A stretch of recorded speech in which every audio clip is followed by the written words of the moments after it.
صحافة الواد الحار بالجزائر الخوت تتهاجم الملف المغربي لتنظيم كأس العالم 2030 مع إسبانيا والبرتغال. الجزائر اللي تتعرف أنها ما تقدرش ترشح للملف تنظيم كأس العالم لأن ما عندهاش بنية تحتية. البنية التحتية بالجزائر كاملة مهترئة عكس المغرب اللي عنده واحد البنية تحتية متطورة جدا تجعلها تتحقد على المغرب. شاهدوا معايا صحافة الواد الحار اش تقول على الملف المغربي. البرتغال لا تثق في ملف المغرب لاستضافة مونديال 2030 رغم إعلان البرتغال وإسبانيا أن المغرب ستكون الطرف الثالث في الملف المشترك لتنظيم كأس العالم 2030، وهذا بدلا من أوكرانيا التي تعاني أزمة كبيرة بسبب الاجتياح الروسي لأراضيها. إلا أنه يبدو أن البرتغال غير مقتنعة تماما بالملف المغربي. علاش يا سيدي؟ هذا ما لمح إليه رئيس الوزراء البرتغالي الذي قال إن ترشح أوكرانيا لتنظيم كأس العالم 2030 ما زال ممكنا. شاهدوا معايا هنايا التأويلات والمرض بواحد البلاد اللي اسمها المغرب. رئيس الوزراء البرتغالي قال بأن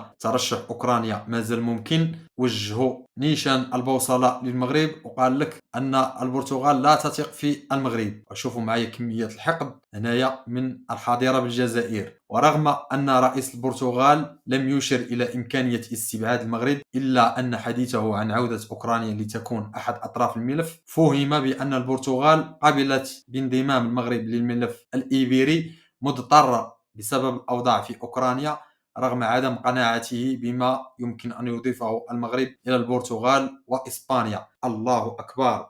المغرب قال لك ما غيضيف والو للملف مع البرتغال وإسبانيا. للإشارة فقط، المغرب راه واجه اتحادات أمريكا وكندا والمكسيك بوحده وحصل على 65 صوت كما تشاهدون معي هنا. هذا الهجوم كامل من صحافة الواد الحار بعد ما خرج المكتب التنفيذي ديال الاتحاد الإفريقي ودعم بالإجماع ترشح ديال المغرب. وزيدكم واحد الحاجة، رئيس الاتحاد الأوروبي أعلن حتى هو دعم الملف بين المغرب وإسبانيا والبرتغال. المغرب من انضم للترشح زاد هذا الملف واحد القوة كبيرة، باعتبار أن المغرب في القارة الإفريقية وإسبانيا والبرتغال في القارة الأوروبية. فلا جمعنا الأصوات ديال أوروبا وإفريقيا، بالإضافة أن المغرب ممكن يجيب أصوات عربية من آسيا، غادي نحصلوا على أكثر من 108 ديال الأصوات، وهذا كافي لنيل شرف تنظيم مونديال 2030 بحصة كاسحة في مواجهة الملف الثاني ديال الأرجنتين وتشيلي والأوروغواي والباراغواي. وشاهدوا معايا هنايا الصحافة ديال البرتغال اللي أشادت بانضمام المغرب. قالت صحيفة أبولا البرتغالية أن ترشح المغرب القوة الإقليمية المؤثرة والحاضر بقوة في الكونفدرالية الإفريقية لكرة القدم بمعية البرتغال وإسبانيا يزيد بشكل كبير من فرص نجاح هذا الملف، مسجلة أن القرب الجغرافي والتكامل الاقتصادي والسياسي بين البلدان الثلاثة أكسب هذا الملف المشترك نقاط قوة وعزز حظوظ للظفر بشرف تنظيم هذا الموعد الكروي العالمي.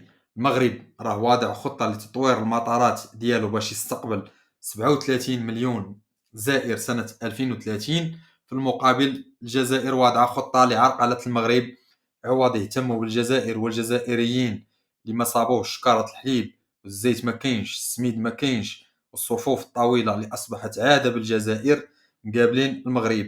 المغرب إن شاء الله غيفوز بالتنظيم، والجزائر غتفوز ببن بطوش في تندوف وإنشاء دولة في الجنوب الجزائري. أشكركم على المشاهدة إخواني، وإلى فيديو قادم بحول الله.